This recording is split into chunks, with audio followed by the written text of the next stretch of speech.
And perhaps, most cruelly of all, if Donald Trump has his way, the complications from COVID-19, which are well beyond what they should be. It's estimated that 200 million people have died, probably by the time I finish this talk. And it's estimated that 200 million people have died, probably by the time I finish this talk. They should be. It's estimated that 200 million people, 200 million, 200 million, 200 million people have died. 200 million people have died, probably by the time I finish this talk. And perhaps, most cruelly of all, if Donald Trump has his way, the complications from COVID-19, which are well beyond what they should be. It's estimated that 200 million people have died, probably by the time I finish this talk.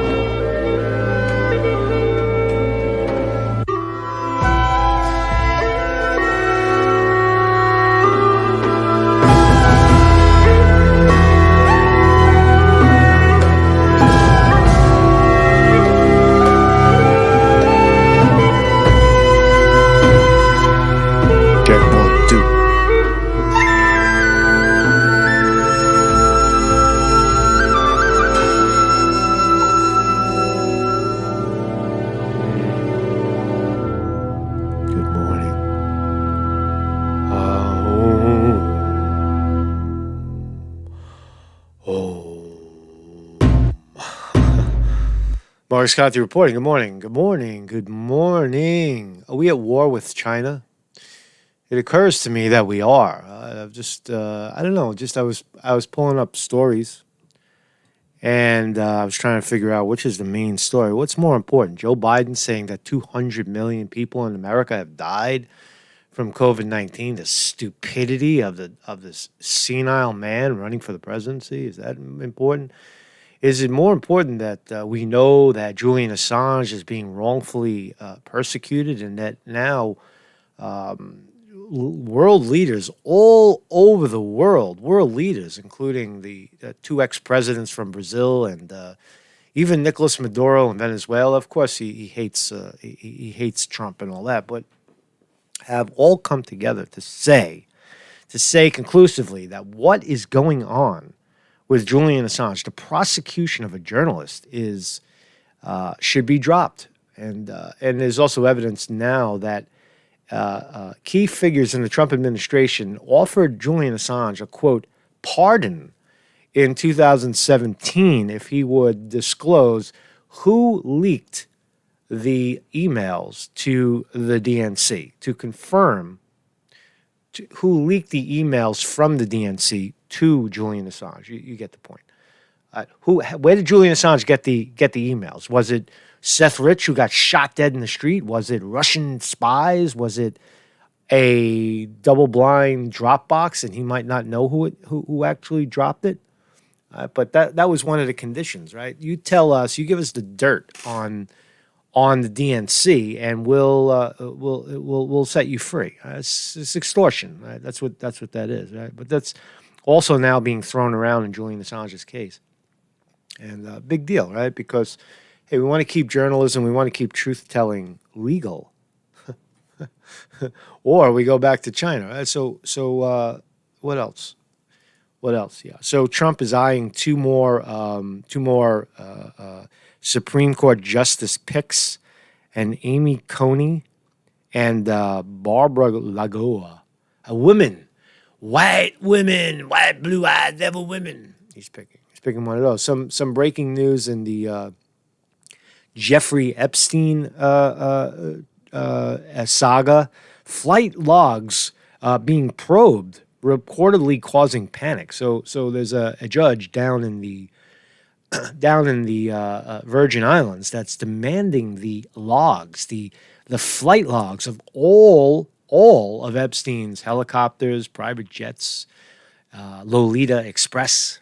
Who was on those planes? The judge wants to know. So that could be kind of damning. And again, this war, this bit of war. Oh, and banks unregulated banks. They steal billions of dollars. They can't be trusted, and they now are probably facing a new round of fines. Certainly not criminal prosecution for stealing billions of dollars. Bankers don't go to jail for that. You go to jail if you jump over the turnstile or you buy some herb from somebody who's not licensed to sell it to you. Right?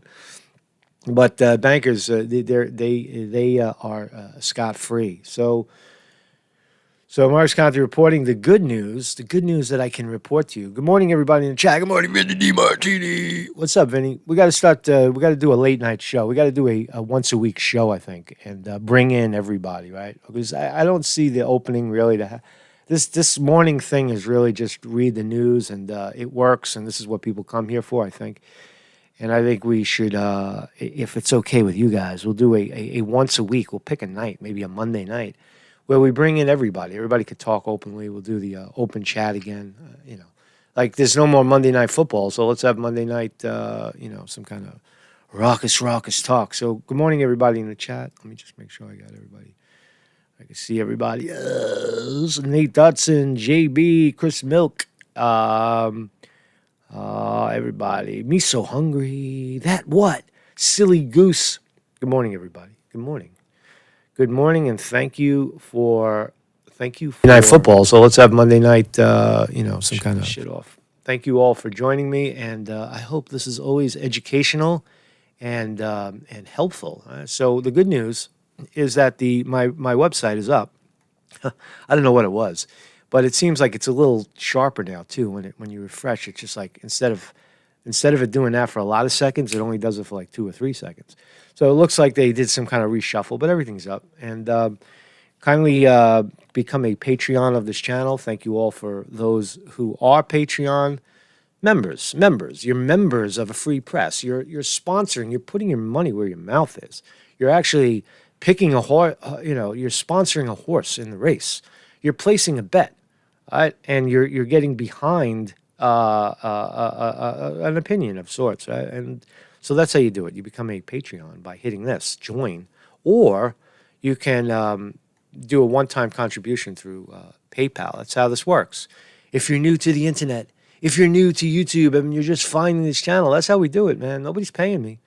There's no YouTube sending over money. There's none of that shit going on. This is all viewer funded, 100%. 100%. All right, everything is out of pocket, and it's necessary because why? Because the fucking media lies to you. It's all bought and paid for by bankers and oligarchs, and then they manipulate you and try to gaslight you and confuse you and drive you this way and that way. The media is actually at war with the people. You could say that. I'm going to read from Sun. What's his name? Tzu's son, the guy that wrote The Art of War. I have it queued up. I just want to look at some key elements of that book, and then it'll kind of echo into what's going on in the world today. So I think the media is using a lot of those tactics, a lot of those break down regular people shit to break us down, because it's war. Defeat your enemy, crush your enemy. The people are the enemy of the mainstream media because for the most part, it's hard to convince most of the people of a lie. Right? Half or less of the people will swallow a lie and go to the extreme in that lie. They'll put the mask on. They'll stay 6 feet away from each other. They'll stay 10 feet away from each other. They will if you tell them to take a ham sandwich and hold it between their butt cheeks and run up and down the block squawking like a chicken, they'll do it. If you tell them that it's good for the country, it's good for the country to run up and down the street with a ham sandwich or salami stuck up your ass, squawking like a chicken, because it's good for you. It's good for us. It's good for the community. That's what shows that's how you show respect for your country and show respect for yourself and other. Right? That's how you do it, right? Because we told you so. We set the rules. That's what the media does, but it's also what our enemies do to us, right? And it's revealed in The Art of War. It's certainly not revealed in The Art of the Deal. I just put that up there for shits and giggles, but we'll look into that. But here's the gaffe of the week. I guess the gaffe of the election. Here's Joe Biden saying, and as you heard in the intro, Joe Biden saying 200 million people have died of coronavirus. Let's hear him one more time. Perhaps most cruelly of all, if Donald Trump has his way, the complications from COVID-19, which are well beyond what they should be. It's estimated that 200 million people have died, probably by the time I finish this talk. 200 million people have died. No, it's not. It's 180,000 in the U.S. have died. And it's not, the number isn't even at 1 million. And that's when you consider that there's 300 million, when there's 8 billion people on the planet and 330 million people in this country. He's saying that 2/3 of the country died of coronavirus. That's what he's saying. And there's no way to save him. Nobody saves him, right? He says it.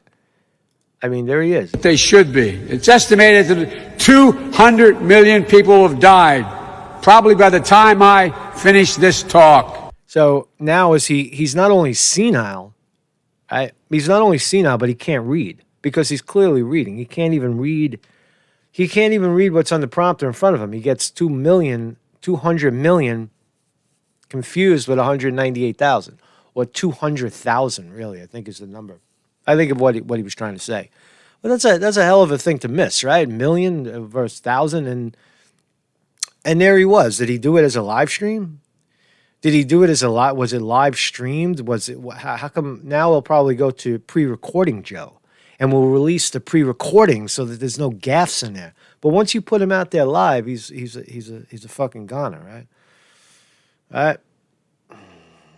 So it's ridiculous. I mean, it's just so ridiculous. So what is this? Trump, this is the Supreme Court, the balance of the Supreme Court. Not really the balance, because the balance is already conservative. It's, if you still believe in those things, left and right, it leans right. And what is right? What is left? What is left is what? Left means giving more to the people. Left of left is giving too much to the people. Center is giving people what they need. Right is not give anybody anything and fight for yourself. Keep everything the way it is. Conserve. These definitions are kind of bizarre. I mean, I don't know how someone could say that healthcare in this country shouldn't be something that we look at and something that we give to people. Rather than promoting sickness and illness and then profiting from that sickness and illness, why don't we create a healthcare system that focuses on health care to care for your health, not your illness, right? Rather than build new hospitals, build training centers where fat people can go in and lose weight and exercise on a daily basis. What better place for a fat person to go all day than to a fat farm, a state-sponsored fat farm, and exercise and learn, and then save us all the grief of having to take care of that fucking fat ass until he dies. You know what I'm saying? Or teach the person how to take care of themselves again. And whether it's by force or, you're start mandating fat farm. You're fucking fat, man. You're going to mandate you have to go to the fat farm every day and give us 20 push-ups. You can get into an argument there, but anyway, those are is that a leftist, the left of left opinion? Is that a rightist opinion? I don't fucking know. It doesn't make sense anymore to me. So President Trump on Monday said he's considering 5 women.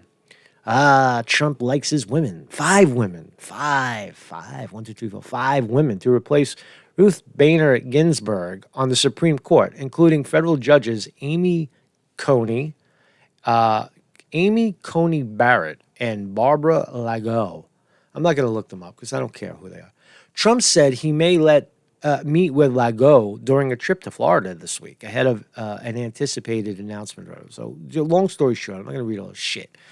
Is that once Trump throws up a name, McConnell is going to assemble the Senate, and they're gonna move to confirm before the election. 45 days left. 45 days left before this great nation picks its next leader or reconfirms the previous leader. Wow, that's pretty heavy, right? We like to think that we have free and fair elections, but everything leading up to this was a total sham, a total ripoff. One side of the coin is just totally criminally inept, right? Is just criminally fucking people over.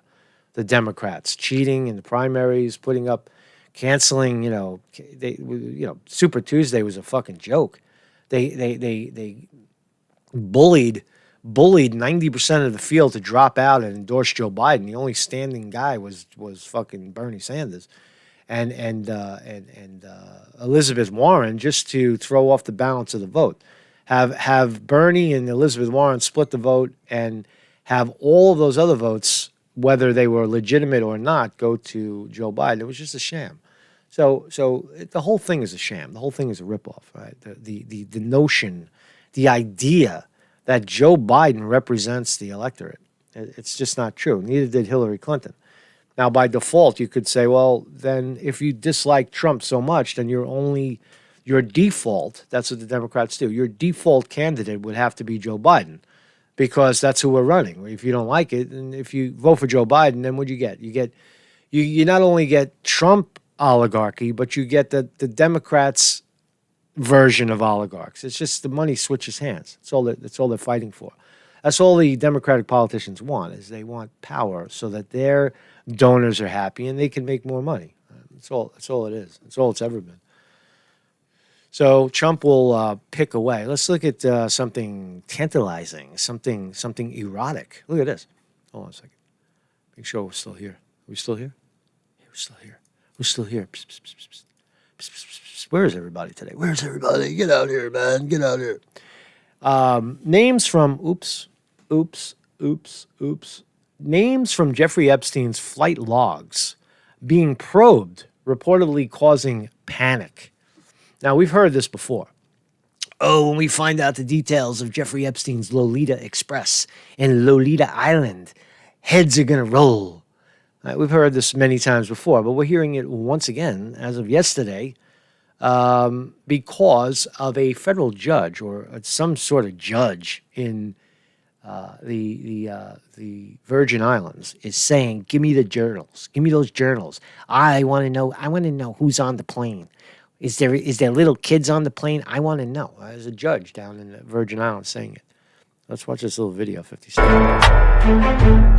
More than 20 years ago, Jeffrey Epstein's flight logs could be released.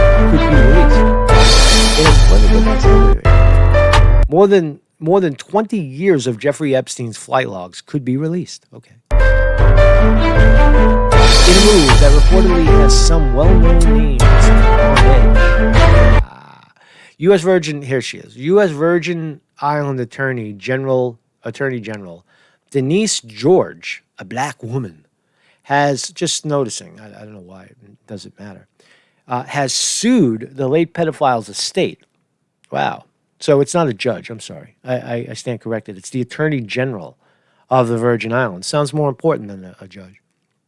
Subpoenaing the logs for each of his 4 helicopters and 3 planes from 1998 to 2019. That's extraordinary, right? That's extraordinary stuff. What else does it say here?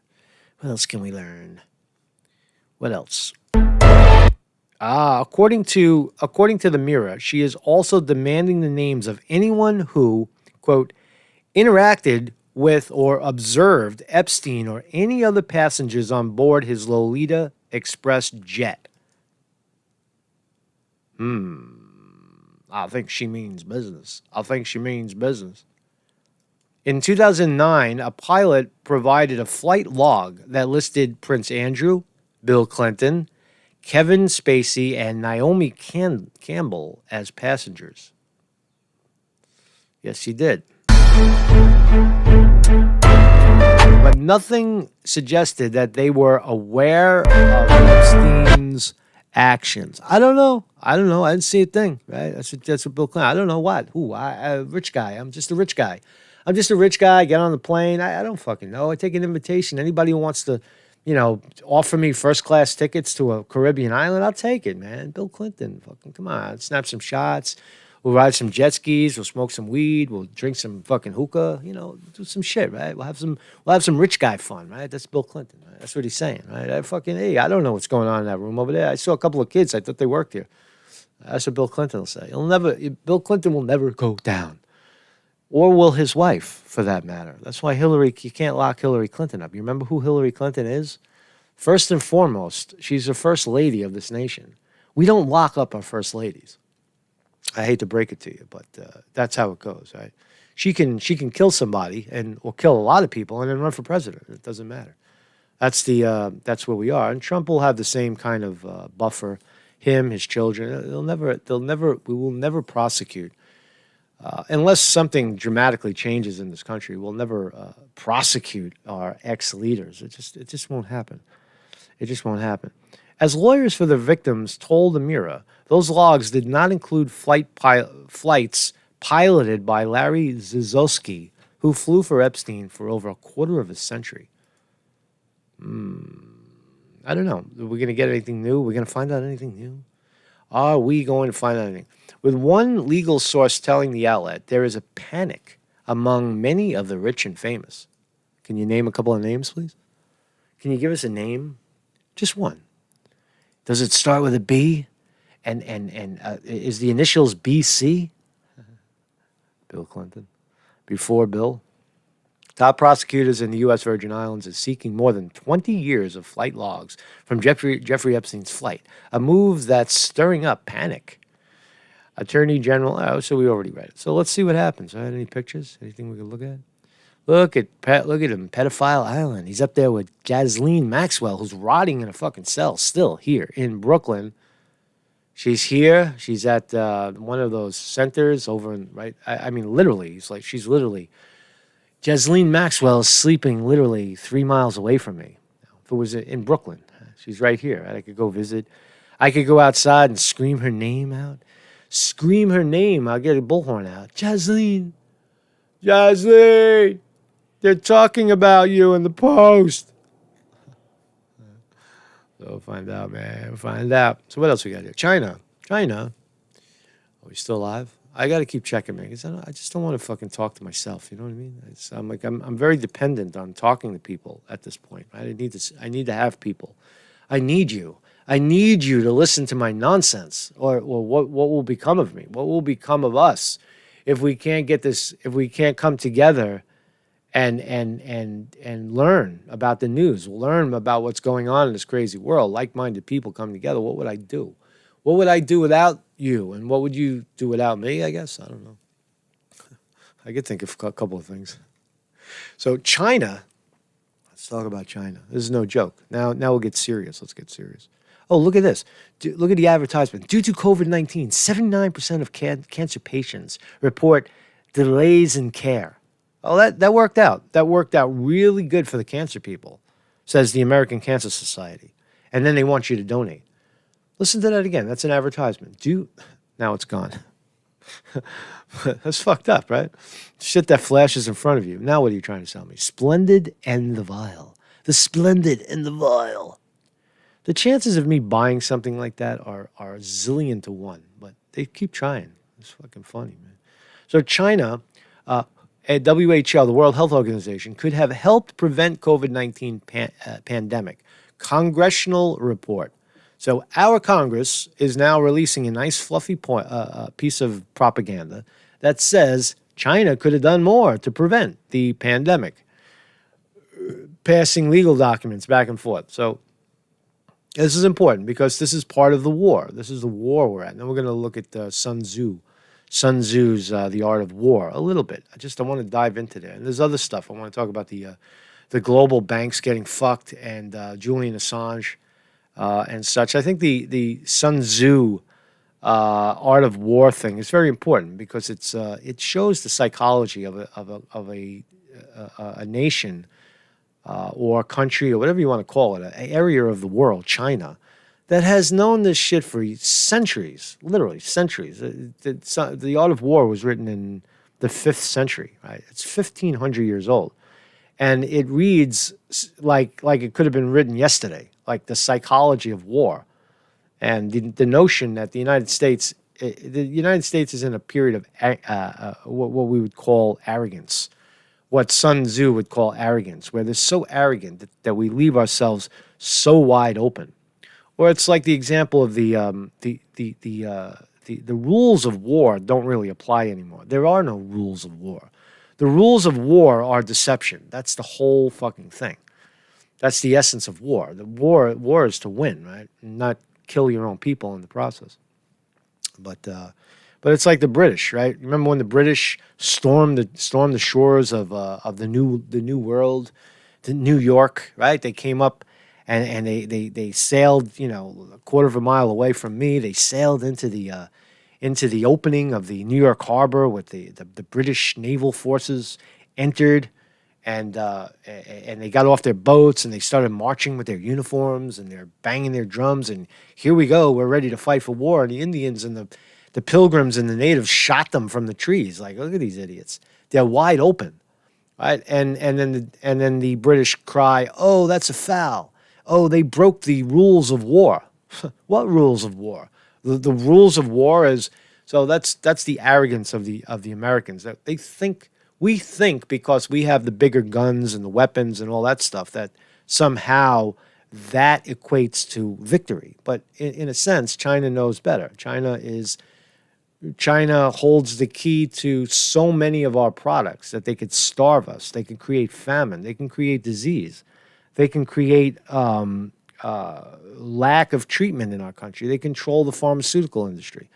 For the most part, they make the stuff. So what's stopping them from making something that kills people or perpetrates a virus, right? So the more this is just speculation, right? There's no proof that China is at war with us, but there is a lot of proof. There's a lot of circumstantial evidence to show that that's how they behave. And we are behaving in the same way an attacker would attack, right? So that is the Cold War of our time right now with China, because our economies are so interwoven, and both nations want to rule the world. The U.S.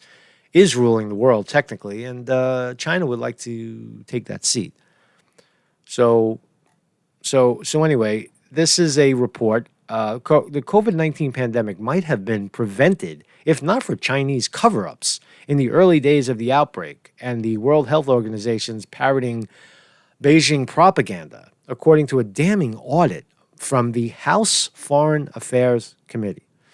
Oh, they're reliable. A 96-page report obtained by the Post ahead of its planned release Monday says the Chinese Communist Party destroyed evidence and buried troubling data while nationalizing the supply chains and limiting exports of U.S. companies 3M and General Motors, keeping key goods in the country. Oh, you mean that's it's just ridiculous. It's just ridiculous. They're squeezing our economy because we're threatening them, saying that they caused a global pandemic. You see how ridiculous these things are? When you really, we'll never know. Was coronavirus manufactured in Wuhan laboratory in China?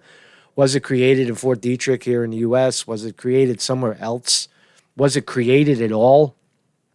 We may never know the answers to these questions, but we have a lot of evidence to suggest that it was created, that the virus that is known as COVID-19, the novel coronavirus COVID-19 virus was manufactured. Now, does it matter? Is it very deadly? Not really, but if it was in fact created, and it tells you that it could be created again, a stronger one. Let's add more of this shit in it. Yeah, dude. You can see them sitting around, man. Let's try this fucking virus. Put some of this shit in there. Let's see what happens when we put this shit. Oh, man, look at this shit. Look how many rats we killed. All right, they put a little more in it. Just put a little more in. Put a little more in. Put just another little drop. Just put another little drop in there of the corona shit, right? Put it in there. Let's see how many rats we kill, right? That's what they're doing, right? Do we know for sure? But it does look like a manufactured thing, right? So what happens? The two superpowers are pointing their finger. Who did it? Who fucking did it? Who did it?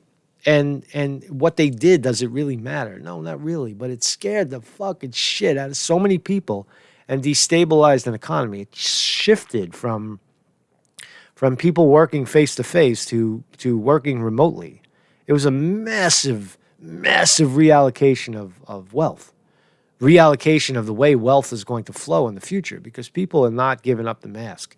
They believe that shit, man, because their propaganda government told them to put that fucking mask on, wear that fucking thing, man. I don't want to see your fucking nose. I don't ever want to see your nostrils, motherfucker. And you could see how this will play out. You'll see as big business expands even more. You'll have, CEOs sitting in an office with no mask and none of this nonsense. The window open, fucking breathing fresh air, and they'll have everybody inside running around with masks that you can't get near the CEO without a mask on, because they don't really want to see your face. They just want you to do something. They don't want you. Get your fucking face out of here. I'm tired. Why do I see your face? Put your mask on. Why do I see your mouth? I don't want to see or hear. Usually, I don't want to hear your mouth. Now, I don't want to see or hear your mouth. And that's where people are going, man. That's where people are going. So what is this? What is the art of war? What is war? What is this? What are we talking about? So there's a lot of shit, but I want to jump to right here where it says, number 18 in The Art of War, written by Sun Tzu. When was it written? This was written in, I don't know. It was written in I believe the 5th century. The 5th century. Right? So there's no longer a copyright because everybody's dead. Check this out. Number 18. All warfare is based on deception. Pow. All warfare is based on deception. Let me put some music on for this shit.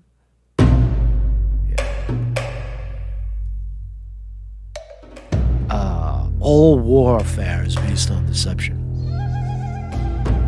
Hence, when able to attack, we must seem unable. When using our forces, we must seem inactive. When we are near, we must make the enemy believe we are far away. When far away, we must make him believe we are near. Hold out bait to entice the enemy. Venge disorder, and crush him. If he is secure at all points, be prepared for him. If he is superior strength, evade him. If your opponent is of cholerical temper, bad temper, seek to irritate him. Pretend to be weak, that he may grow arrogant. If he is taking his ease, give him no rest. If his forces are united, separate them. You see the wisdom? You see the wisdom that these fuckers are using, right? This is ancient, man. It's out there. And you know what? Once people put shit out there, it's not what they're using anymore. This is also a throw in many respects. So China, you gotta believe that China is at war with us, and if they attacked us through this virus, does China have a problem killing off populations and weakening their opponent? Absolutely not. Absolutely not, because you're declaring war on them. You're declaring an economic war on them, so they're gonna fuck you back, right? That's just the way it is, right? Don't our leaders understand that what we created in the Middle East will eventually come back to haunt us? If any one of those countries ever gets any footing, like Iran or Iraq or Syria, right, or Libya, if any of these countries, or even like Venezuela, if any of these nations or Cuba get any degree of leverage on the world stage, they're going to come back and try to fuck us. And the people, how many people in those nations have we harmed? Generations and generations of people getting bombed and famined and embargoed and it's just crazy, right? But it's just spectacular wisdom. If your opponent is bad tempered, seek to irritate him. Right? If he's at ease, give him no rest. attack him when he is unprepared, appear when you are not expected, pop up when you're not expected. The military devices leading to victory must not be divulged beforehand. I think Trump knows that. So amazing revelations in this book. I'm going to keep reading it. It doesn't take long to read it all. Again, it can be. Listen, when you engage in actual fighting, if victory is long in coming, the men's weapons will grow dull, and their ardor will be dampened. If you lay siege to a town, you will exhaust your strength. There's one thing on war. It says, thus, though we have heard of stupid haste in war, cleverness has never been associated with long delays. There is no instance of a country having benefited from prolonged warfare. So the United States has been at war with all these, lesser nations for 40 years. Right? We've been blowing people up for 40 years. China says that's a way to you don't win. You don't win like that. So anyway, there's just a profound, when you read the psychology of Sun Tzu on the art of war, you start to realize that there is an embedded philosophy in China that they will never retreat. They will never retreat. They are coming together. They are all on the same page. They are united. And when that one general says fight, 1 billion Chinese are going to come at you, right? Because they're all on the same page and we're all divided. We're left, right, center, up, down, sideways. We're Antifa. We're Black Lives Matter. We're Proud Boys. We're Trumpians. We're Hillary supporters. We love Bernie. We're fucking Biden. We're all over the place. We're all over the place. We're pro-war. We're anti-war. We protest. We don't protest. Which is the stronger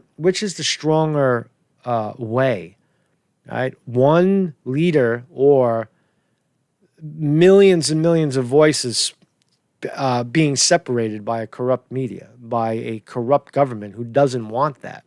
They want the separation, corporate power, oligarchy. I don't know. I think to me it would be nice if all the people could come together. But at this point, we don't have a system that works, because most people think it has something to do with race. The dilemmas in our country have something to do with race, but they don't. They have to do with oligarchs. They have to do with very, very, very, very wealthy people controlling the lion's share of the money, controlling the narrative through their purchases of fake media, CNN, MSNBC. They own that shit. They own that shit, and then their message is what's coming through to you as truth. It's their truth. It's truth to them. To us, it's prison. So that's the art of war. But look. If you don't believe me about oligarchy and the things that I've been saying since I started this, I guess, is global banks defy U.S. crackdowns by serving oligarchs, criminals, and terrorists. So the banks, meanwhile, the banks are saying, we support the war on drugs in the United States. Drugs are very bad. But meanwhile, they support they launder the money for drug cartels and terrorist organizations and anybody, because that's business. See, we are business. We work at a bank. We have suits and ties on. We wear leather on the bottom of our shoes, and we click around in our very high placed offices in big cities.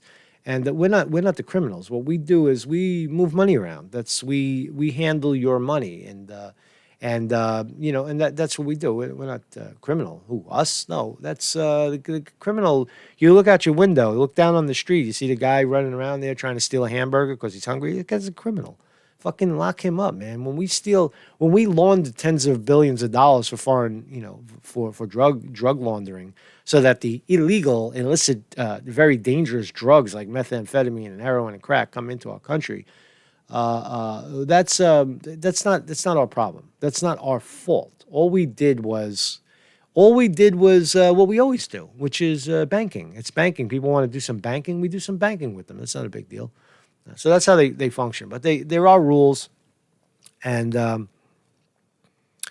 what's up in the chat, man? What's up in the chat? Good morning, everybody. Bill West is here. Good morning. Dead Game, Joe Green, Jason Walsh, Christian Defender, Sterling Price, my brother from a different mother, Vinny DiMartini, and Weevil Girl are here. Good morning, everybody. So we're just kicking the stories. We're kicking these stories right here. We're kicking it. We are kicking it. So right here, so let's talk about it. Global banks defy U.S. crackdowns by serving oligarchs, criminals, and terrorists. What does that mean? The FinCEN files show trillions, trillions with a T, in tainted dollars. Tainted dollars flow freely through major banks, swamping a broken enforcement system. Trillions of dollars in illegal, tainted dollars. Let's read. Secret U.S. government documents reveal that J.P. Morgan Chase, HSBC, and other big banks have defied money laundering crackdowns by moving staggering sums of illicit cash for shadowy characters and criminal networks that have spread chaos and undermined democracies around the world. Really? That's pretty fucking damning. I think we should do something. Do you think we should do something about it? I would say so. They're handling our money. These are the same people that J.P. Morgan Chase handles like fucking 40% of the mortgages in this country, and they're money launderers? They're thieves? Really? The records show that 5 global banks, J.P. Morgan Chase, HSBC, Standard Chartered Bank, Deutsche Bank, and Bank of New York Mellon, kept profiting from powerful and dangerous players even after U.S. authorities fined these financial institutions for early failures to stem flows of dirty money. So they're all involved in money laundering. They've all been warned. They've all been fined. Does it stop? No. Because if you could steal $1 trillion and only be fined a couple of million, that's good business. If nobody goes to jail, it doesn't matter. It's the cost of doing business. In simpler terms, it's like if you could make $100 a day and you might get fined $10 a week for making that $100, you're doing something wrong. You make $100 a day illegally. And the worst that could happen to you is you get fined $10 at the end of the week. Is that a good deal? Yeah, damn right it is, right? Because nobody, you're positioned to make money in that way. So that's what it is. That's what the banks are faced with. But it's far more devastating than simply making $100 a week. They're sucking trillions of dollars out of the world economy. Who knows where it goes? What are they gonna? Then they turn around and they lend it to people like you and I for a mortgage. You buy a house, and then they, if you can't pay that mortgage, they fucking come with guns and take your house. They send the state marshals to push you out into the street because you fucked up and you couldn't give them the money that they got for free. That's the kind of shit that it is, right? You don't need gangsters. We got banks. Banks are the gangsters. So read more if you're not convinced. Right? U.S. agencies responsible for enforcing money laundering laws rarely prosecute mega banks that break the law. And the actions authorities do barely ripple the flood. They need a fucking editor over there. Ripple the flood of plundered money that washes through international financial systems. The sentence doesn't really make sense. In some cases, the banks keep moving illicit funds even after U.S. officials warned them they'd face criminal prosecution if they didn't stop doing business with mobsters, fraudsters, or corrupt regimes. J.P. Morgan, the largest bank based in the U.S., moved money for people and companies tied to the massive looting of public funds in Malaysia, Venezuela, and Ukraine, and the leaked documents reveal. So this is a clip, by the way, of International Consortium of Investigative Journalists put this out. And it had an effect, because I was listening to Bloomberg yesterday, and it had an effect on the markets because the banks are now being scrutinized. But it won't matter because there's no consequence. Right? The bank moved more than $1 billion. This is just one instance. For the fugitive financer behind the Malaysia 1MDB scandal. That was with Goldman Sachs as well. Goldman Sachs stole like $6 billion, the records show, and more than $2 million for energy a young energy Mongols company that has been accused of cheating Venezuela's government and helping cause electrical blackouts. Right? J.P. Morgan also processed more than $50 million in payments over a decade, the record shows, for Paul Manafort, the former campaign manager of President Trump. Right? Again, it's small potatoes, the $50 million. Right? The bank shuttled at least $6.9 million to Manafort. All right, so that's a political smear, by the way, because the numbers we're talking about trillions of dollars, and then they zero in on Paul Manafort, $6 million or $50 million. Right? What happened to the other trillion? Trillion with a fucking T. Right? It's just not lose sight of the thing, right? Tainted transactions continue to surge through accounts at J.P. Morgan, despite the bank's promise to improve its money laundering controls as part of settlements it reached with U.S. authorities in 2011, 2013, and 2014. In response to questions for this story, J.P. Morgan said it was legally prohibited from discussing clients or transactions. It said it has taken, quote, leadership role in pursuing, quote, proactive intelligence-led investigations. So it's a total bullshit. So where does it stop? You can read the more details, and it won't really, it's not going to really matter. But the fact is, let's just look at the big money. In all, now let's look at the analysis, the big numbers. Here's the big numbers. In all, the analyst found, this investigative journalist analyst found, the documents identified more than $2 trillion in transactions between 1999 and 2017 that were flagged by financial institutions' internal compliance officers as possible money laundering or other criminal activity, including $514 billion at J.P. Morgan and $1.3 trillion at Deutsche Bank. Trillions. Almost $2 trillion by two banks, money laundering, meaning that it's untaxed, it's undetectable. It's just we take the money from drugs and we launder it, and then that becomes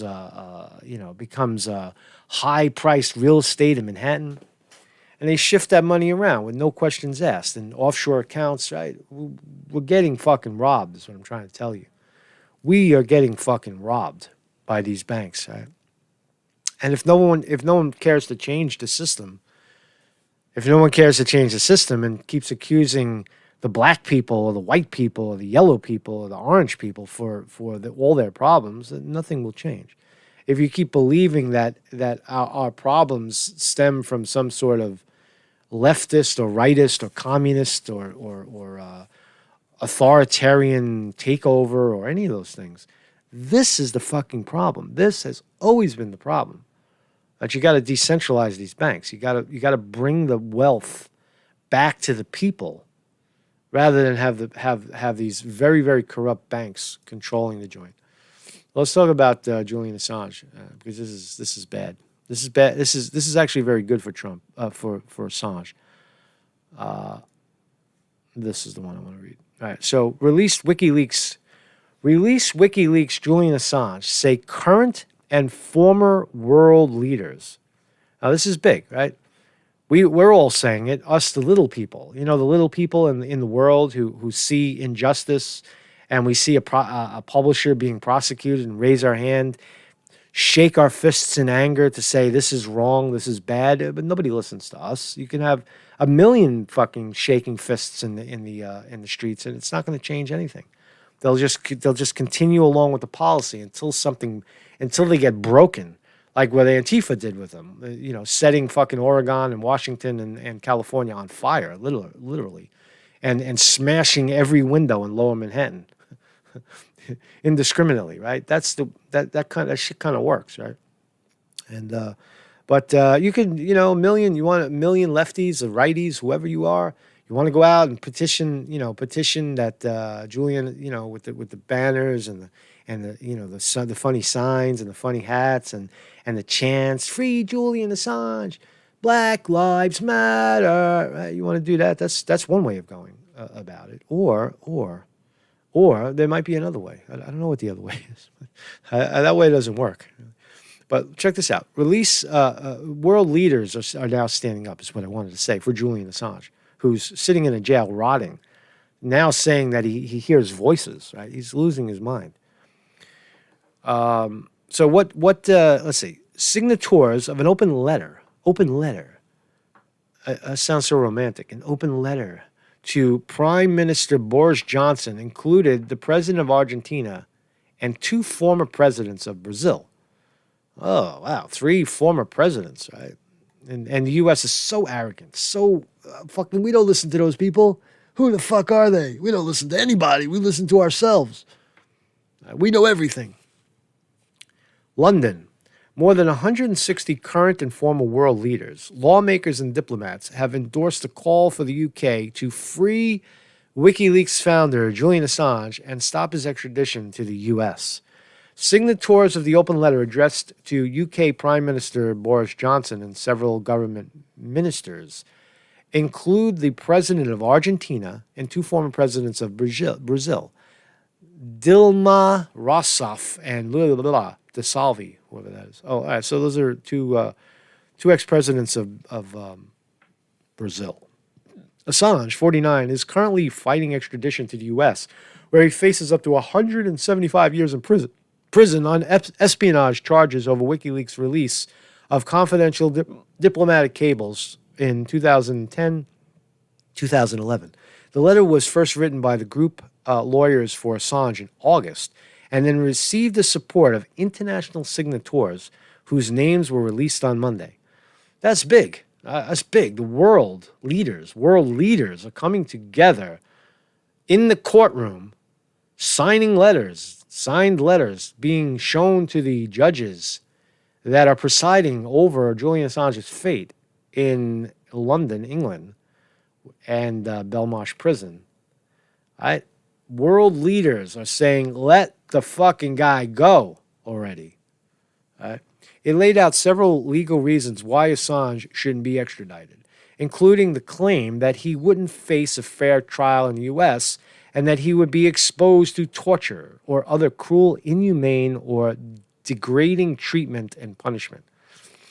We don't punish people. We don't torture people, right? We're the great America, where everybody is free and everybody's innocent until proven guilty. And when you are guilty, we just kind of let you live your life out in a jail somewhere. No, we fucking torture you. We are cruel. We put you in a soundproof booth where you hear the sound of your breathing for 24 hours a day. And people lose their minds with that because they don't know how to be alone. They don't know how to be quiet. They don't know how to overcome minute torture, things like that. Fear, inundate people with fear, and they break down. People don't know how to handle that shit. They fucking lose their minds. They kill themselves. Did Epstein kill himself because he was so fearful, inundated with fear, or did he get a little assist? A little suicide assist. We'll never know. So his extradition would gravely endanger freedom of the press, the letter said. You think so? You think prosecuting a journalist, a publisher who published, stuff that showed how ruthless and criminal the United States was acting in Afghanistan and in the Iraq War? You think that's important things to let people know, or is that something that should be hidden? Is that part of the art of war, to hide your deception, to hide your tactics? Right? What does it reveal about? No, there are no rules of war, but why do you have to prosecute the guy who revealed it? Why don't you be more sneaky next time? You got caught. When you get caught, promptly admit it. I got caught. We got caught. Why don't torture the guy who caught you, torture the whistleblower, and then try to get the rules to change that what the whistleblower did is now illegal. And if you do it, we're going to lock you up too. Because if Julian Assange gets locked up for revealing, for working with a source and is accused of espionage, then you have to lock up Assange, and then you have to walk down the block and you got to go knock on the New York Times door and lock all them up. And then go to the Washington Post and lock everybody else up, and CNN and MSNBC, because they all reported on the WikiLeaks leaks. Everybody reported on that, but they also reported on the Afghan war logs. Right? They showed the video of the you know the chopper shooting innocent people on the ground. Right? That can't be made illegal, right? And that is the effort here, to make it illegal. And and the frivolous charge is that Julian Assange somehow was involved in working with Chelsea Manning, right, to hack into the government to get that information. There was no such thing. Julian Assange has no inside information. Chelsea Manning was an inside operative. She worked for the military doing that sort of thing, juggling papers or sorting information. She had access. He had access. Right? Julian Assange did. All he said was, "Give it to me when you got it. I'll take it. I'll take it. I'll take it. We put it out there because it's good stuff." Right? That's all he did. So this demonstrates the growing opposition around the world to U.S. efforts to extradite and prosecute Julian Assange and the political nature of his case, Assange's lawyers said. Many of the letter's signatories, which also include Venezuela's leader Nicolas Maduro and former Ecuadorian leader Rafael Correa, are fierce critics of the U.S. and have previously spoken out against American foreign policy. Yeah, that be true. Last week, Robinson told a London court that Assange was offered. This is great. This was in open court. This was spoken in open court. Who knows how real it is? I think it is real. Well, listen, not Israel, the country, but I think it is real. Last week, Robinson told a London court that Assange was offered a presidential pardon in 2017 by then Rep. Dana Rockenbacher of California, and Trump associate Charles Johnson if he helped to resolve the, quote, ongoing speculation about Russian involvement in the hacking of the Democratic National Committee emails leaked during the 2016 U.S. election. So, in court right now, Julian Assange, the judges of the presiding over Julian Assange, are hearing this, saying that how do you make the argument that it's not political, where you now have evidence that the Trump administration offered to let Assange go if he would just tell us where he got the emails? Where'd you get the emails? Who gave you the fucking emails and we'll let you go? Now, I personally don't think that that's poor journalistic integrity.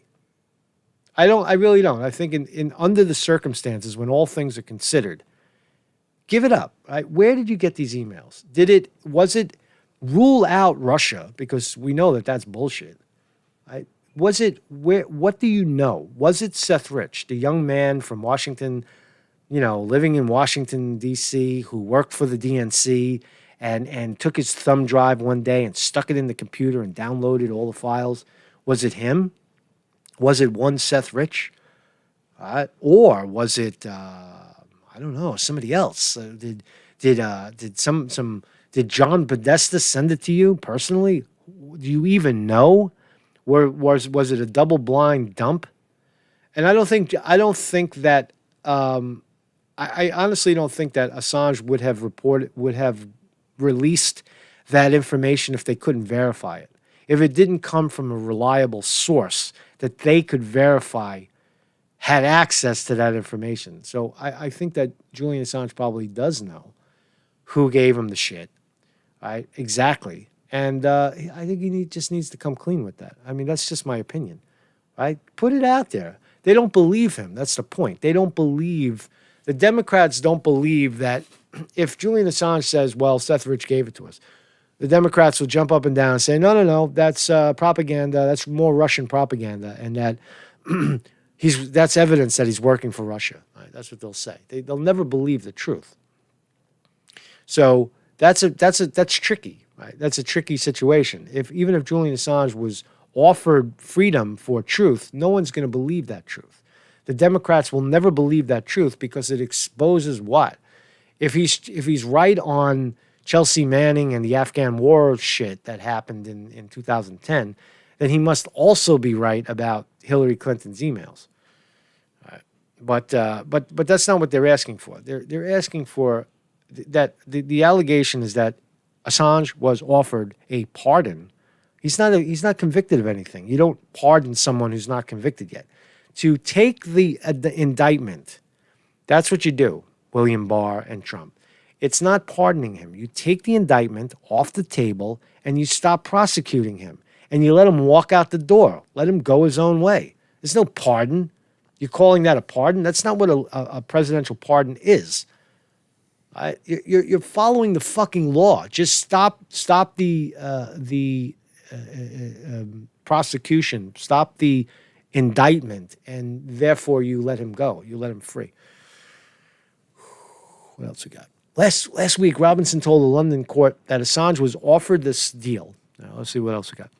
At the hearing in London on Friday, James Lewis, prosecutor for the U.S. government, said, quote, "The position of the government is we don't contest these things were said. We obviously do not accept the truth of what was said by others." We do not accept the truth of what was said by others. That's like so fucked up. Think about that. That is so arrogant and so fucked up. And we're calling the Chinese secretive and communist. Here we're saying that the U.S. government, the leading guy, James Lewis, said, we obviously do not accept the truth of what was said by others. Whoa. Think about that, man. We don't accept anybody's truth. Our truth or no truth. Our truth. We tell you what is true, even if it's not. Assange has been in Britain prison since his ejection from the Ecuadorian embassy in London in April 2019. He was granted asylum by Ecuador. We know the fact. Prosecutors in U.S. say Assange conspired with U.S. Army intelligence analyst Chelsea Manning to hack into a Pentagon computer and release hundreds of thousands of secret diplomatic cables and military files. His supporters say the leaked documents exposed U.S. military wrongdoing and argue he was acting as a journalist. He was acting as a among the files published by WikiLeaks is the 2010 video of a 2007 Apache helicopter attack by American forces in Baghdad that killed 11 people, including 2 Reuters journalists. No one's ever been held accountable for that. Instead, prosecute the guy who leaked it. Right? Prosecute the whistleblower so that nobody pays attention to the crime. But then again, let's go back to Sun Tzu. Let's go back to Sun Tzu and see. Let's see. Is there any rules of war? What are the rules of war according to the rules of war? Right? 18. All warfare is based on deception. All warfare is based on deception. All warfare is based on deception. Hence, when able to attack, we must seem unable. When using force, we must seem inactive. When we are near, we must make the enemy believe we are far away. When far away, we must make him believe we are near. Hold out baits to entice the enemy. Fringe disorder and crush him. If he is secure at all points, be prepared for him. If he is superior strength, evade him. If your opponent is choleric temper, bad temper, seek to irritate him. Trouble. Pretend to be weak when he may grow arrogant, so that he may grow arrogant. If he is taking his case, if he is taking his ease, give him no rest. If his forces are united, separate them. That's big right there. That's big right there, right?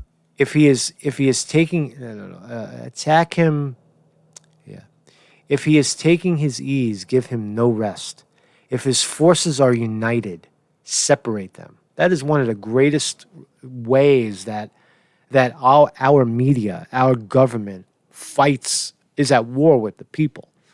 See, the United States government is at war with the people. And how do you reconcile that? Because the bankers are running the show.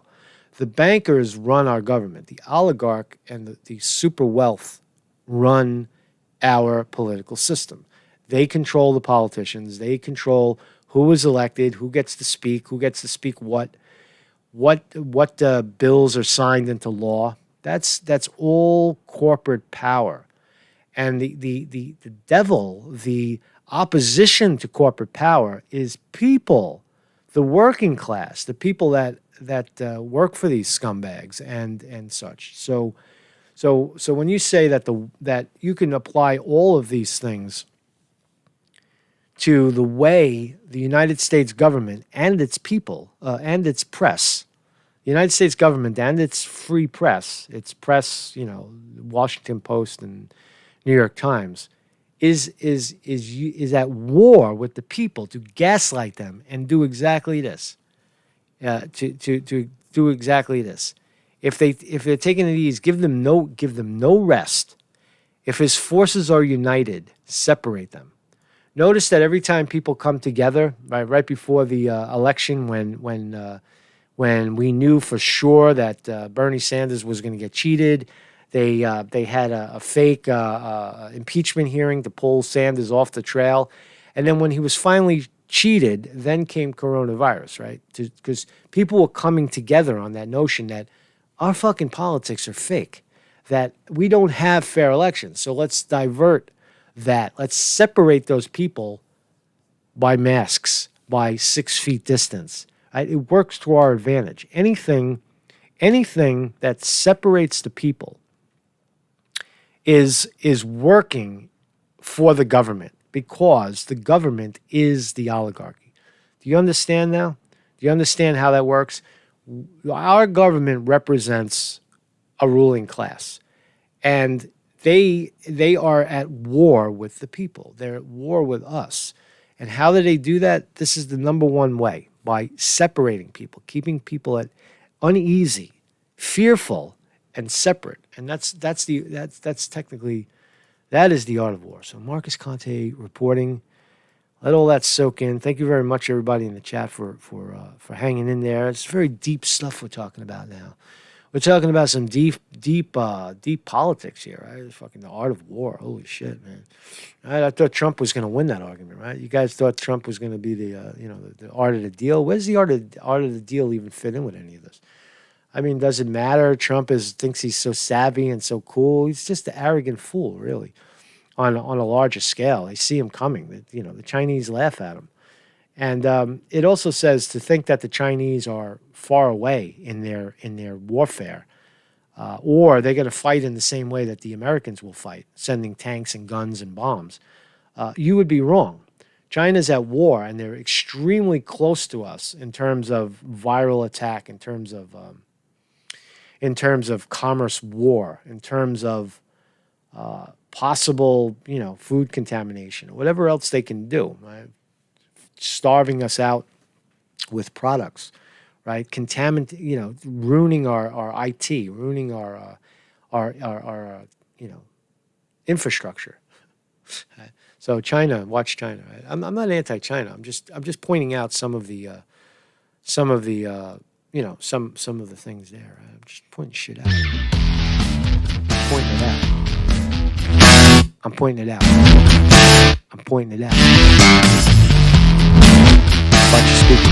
Watch your speakers.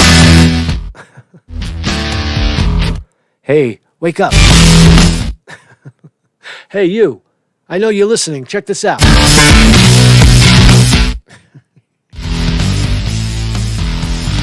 know that bothers me.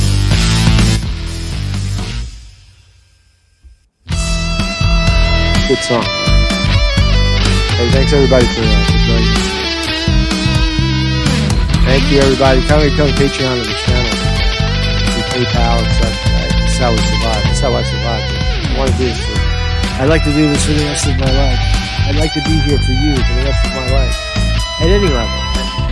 I'll never turn my back on you. I will never take the big money. I will stay here forever. I promise. Is that even true? Can any human being Look at poor Joe Rogan. Look at poor Joe Rogan. He took $100 million in defense. Can anybody stay truthful in their rise to fame? Is it possible? Is it possible? I think it is.